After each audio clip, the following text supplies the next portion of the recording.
about today is to let folks hereabouts and thereabouts, including faraway Ecuador possibly, what's been happening here and what Dave and behind the camera Valerie are thinking of doing. So, Dave, welcome to your own house. Great to see you here. We were catching up that maybe the last time you were, in the workshop was March of 2020 or a year ago. It's an anniversary going on this week or something like that. Yeah. But not one you celebrate. Yeah, that's right. This will not go down into the record books. Right? Yeah, and for folks out there, it really felt nice to walk in the front door. So part of what we'll be talking about today is who knows, we'll try a little bit more information about what's going to happen, how others will go through the front door. Yeah. But what have you been keeping yourselves busy doing to keep afloat, I guess, over the last year? Yeah, well, it's been a journey, and obviously the donors have been an amazing help for the survival. We had over 300 donations in 2020, and so that was just amazing, and gave us the energy to plow through and the support to plow through. Around May, we kind of transitioned to teaching online classes, and Scott Sawyer and Dan Davis and myself and a number of other people. Brandon Mitchell has been doing classes, and you yourself have been doing a real popular class last time, and you're going to do one again. Yep. So those have been really successful, and kept us engaged with the community. And speaking of my class, the students were really challenging and asking great questions, and really taking the opportunity of. We didn't have the opportunity to meet in groups and work in groups, so everybody took it upon themselves to get individually, go where they needed to go and hit the woodshed, as they say. Well, I mean, that's a tribute to you and the students, and this, I guess, became the backbone of what you were doing. That's been going on for the last year, and then of course last year you did 7 live streams before the COVID pandemic. I don't know which. I'm trying to do an arc. No, case of enough. Yeah, I mean you've done that as well, and now started as of Saturday. I've started them up again. Yeah. Over I guess maybe midway through the summer, Valerie was like, we got to get some equipment and get the streams going. And she met with Jason Richmond. Right. Extraordinary sound engineer, and he gave some advice about some audio equipment to get. And we've set up, I guess when people come in for the live shows, we have a little control room on your way to the second bathroom. In the hallway there's that little room, and that's now an audio engineering room. And where basically what we did was we removed the cables for our PA system, since we weren't going to be using the PA, and we've rerouted some of that wiring. So basically it was a recording. We've turned the place into a recording session, a recording studio. Yeah. And so that was going great. And once again, there was a big donor support line to help facilitate that, and people came through greatly for that. We got it running, and then the numbers of the virus just really spiked, come November. So we pulled the plug on that. And I think too that this place, like other music education places, is kind of fallen in the cracks of the system right now in terms of what you can do and what you can't do. Are you an educator, and does that mean you can get a vaccination? Right. You move up a group or whatever, but I think it's particularly difficult for this kind and size of operation. And not just here, but elsewhere as well. So you guys have done quite well. But one thing, now the first set of live streams, you got quite a few hits. Yes, was it YouTube and Facebook what you were using at that point? yes, yes. So that, I mean, that to me, because I've been keeping up with lots of online music, mostly from outside here. The response that you got, I think, is fantastic, because I watch gigs from New York where, there may have 50 people that are tuning into the live stream, and that live stream may be available for another 24 to 48 hours, but then it disappears. But, I mean, it makes things more interesting, and perhaps even for the future in terms of, you become not just a local venue, you become a national venue in some ways.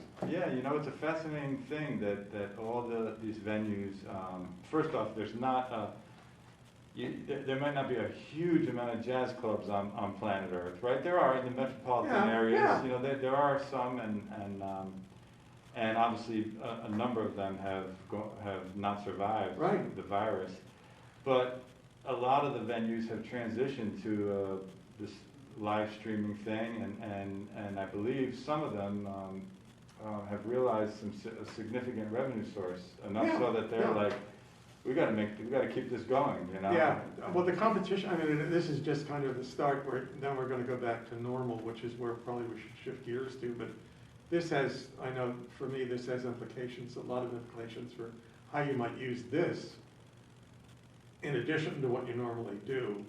Right.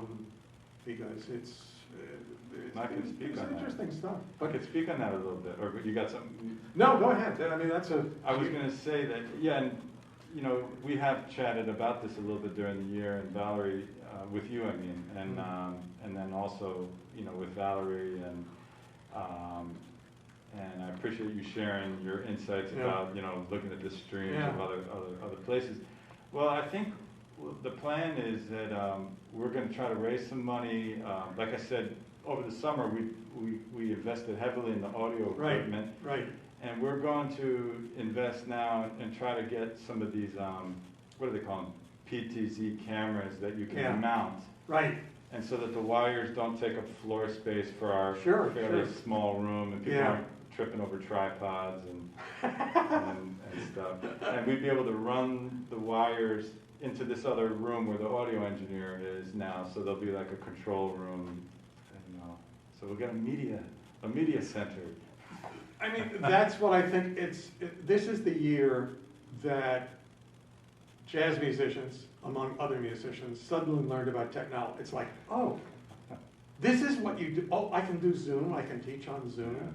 I can, if I have the right software, I can actually play with somebody pretty much in time with really low latency. Or, oh, I can start having live performances that maybe I could live stream to subscribers out there, and then make Durham into a jazz mecca.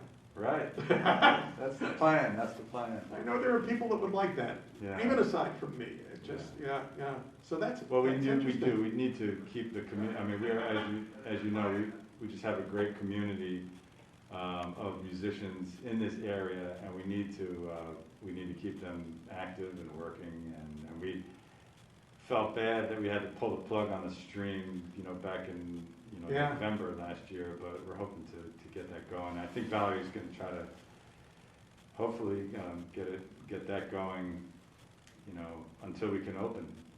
And I guess that each of my perception would be, you did one on Saturday, and that was a learning process again, because it does take time to figure all this stuff out, and there are these. It's what do you do with the glitch when it happens? Look at them. I don't have a manual. Yeah. And then you've got another one coming up. March 20th. March 20th, Ernest Turner's trio. Yeah. That's super. With Jeremy Clemens. Yeah. And Butler Knowles. Yeah. Who's one of my favorite players there. Yeah. All. No, that's going to be good sound. I know that I suspect that, like most musicians, Ernest and those guys are ready to play. Yeah. Because I felt it in people's playing sometime, where it's like, I'm back, and it's just it's really exciting. Yeah. So beyond that, have you got an idea of how many you'd like to do this time around, or? We have Doesn't look not, like at the moment. yeah, we have not scheduled it in, but I think she was talking about wanting to do them weekly at least. Yeah.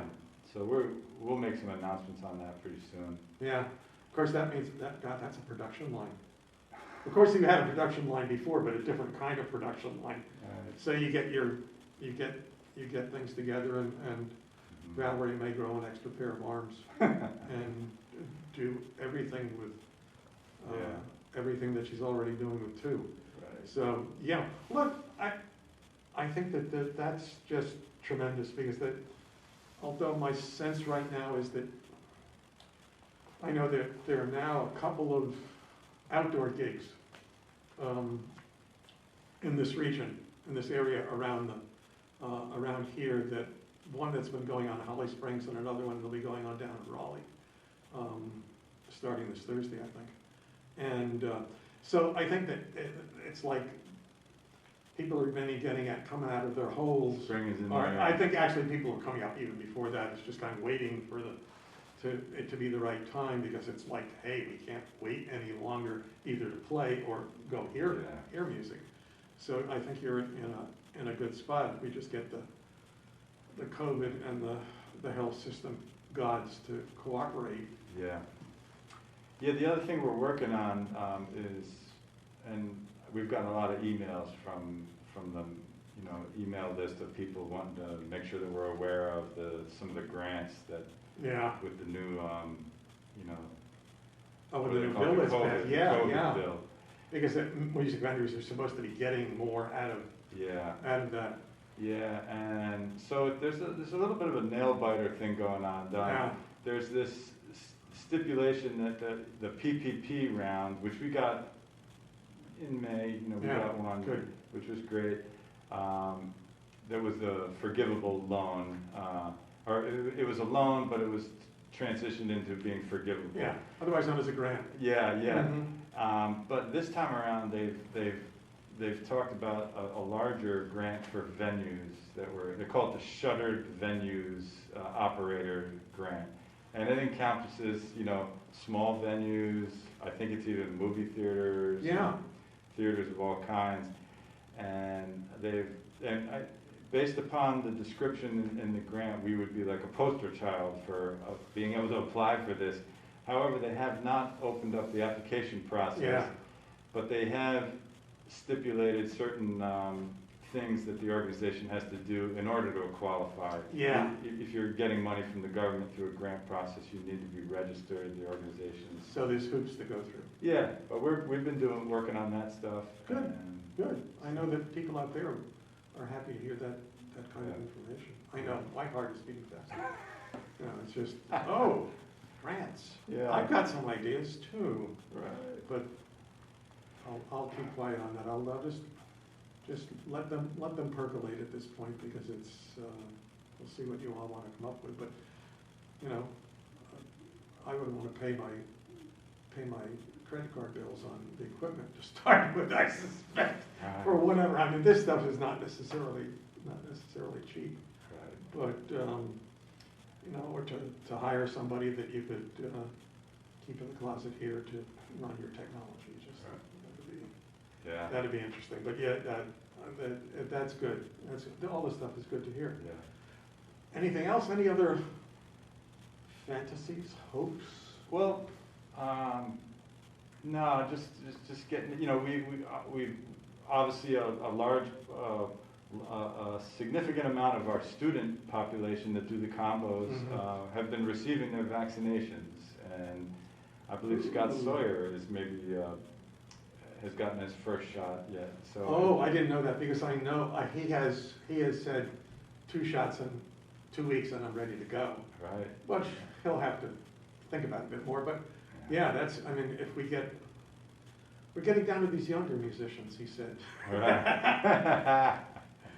Or you younger people. That's because I've thought about that too, in terms of, okay, can we get together a vaccinated people's band? Yeah. And invite vaccinated people to come listen to the vaccinated people's band. That's a great idea. I'm sure now. Maybe even some of our are groups that pay to be coached by Scott or myself or something like that, I'm sure they would welcome the invite of allowing the, you know. Yeah, you'd have a lot of jealous people, but that would be with the promise that your day is coming for those people, that they're still winning, because there's so many other people that do want to get to the music. Yeah, that sounds great. That sounds great. So we were also doing something just before going on to Showtime. You were, you know, walking around, putting the tables 6 feet apart. We were doing an unscientific an eye test. I guess we did have a tape measure there for a little bit. Well, yeah, so. but it's an approximation of, because it's good to think about. Yeah. How many, if you get down to that point where you could get people in, especially if you're talking about it. I mean, with the latest CDC guidelines for people like me that are vaccinated, if I keep distance, keep a mask on, wash my hands, that kind of thing would work. But you know, that's, I know with a smaller place like this, it's hard to make that financially worthwhile. Yeah, but it's, you know, you could. You can make it a VIP event. Right. VIP fundraising, socially distanced, masked, with clean hands. Concert by the Vaccinated People's Band. I think currently, I think I forgot this earlier when we were doing that, but I think in Durham right now the rule is indoors 25 people, but that doesn't include musicians. They specified. State people on the stage, theoretically that's a separate number, which is interesting. Yeah. And they were even saying on sporting events, you know, where they can have larger amounts of people, that's not counting the actual sports people. Players, well, that's a certain sense of balance. Yeah. But just trying to guesstimate that what you can do and could do if you were able to do it. But with that, there's still that. Still we got to be careful. Valerie's talking about moving the concession area into this current room. We might be putzing around with that and seeing what it looks like, but that would allow some more space and I mean things like that. That has its virtues. I mean, not just for now, but for later, and more space. That sounds. There's plenty of room in here. That's for sure. You all are trying to think as creative as possible. Yes. With the situation that you got, but now and once we get back to more normal things, which it's beginning to feel like we are, though part of that's illusion is an illusion, because we know that we still have to be careful. But well, this is fantastic. I can tell you that Jim Ketch has already booked all the NC shows. He has. I thought I saw it. I saw that on the calendar, and I said, he's chomping. Interesting. But there are no Jim Ketch Swing Ted things in there too. Maybe there are. Maybe I'm misreading your calendar. Right. You know, he put down some dates. And I think I emailed him back the ones, but maybe those haven't made onto the calendar, or maybe he hasn't confirmed which ones. Yeah. And everything was kind of up in the air anyway. Well, what that says is, people are ready. Yeah. I mean, the musicians are obviously ready. The audience is there. I mean, I found out from just, how hungry my small group of people in my class have been and still are.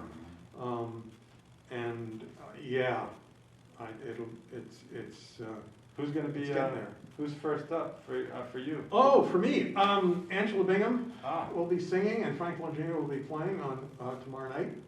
And then the week after that, Allison Weiner, who is the jazz queen of Saxophone, who has been playing on. She puts up a Facebook morning meditation. She's done it for the last year from her house, where she just improvises for about 4, 5, 6 minutes. And some of the stuff is just absolutely beautiful. It's really, really worth listening to. Week after that, bassist Jason Foreman and Stephen Anderson.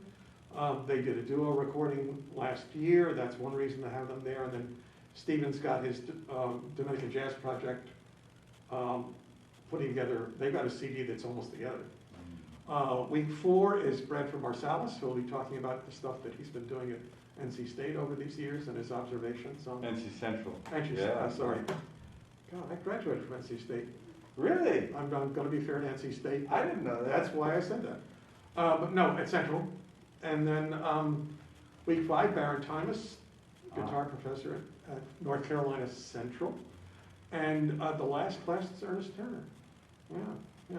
And one of the thoughts I got too is that if you, as you plan just let me know what your live stream people are, because we may be able to put some sort of link between, preview some of your live streams in the class or something like that. I mean, there's, I started doing these Zoom things, and I keep seeing ways we can, you can put things together to advertise what's coming up.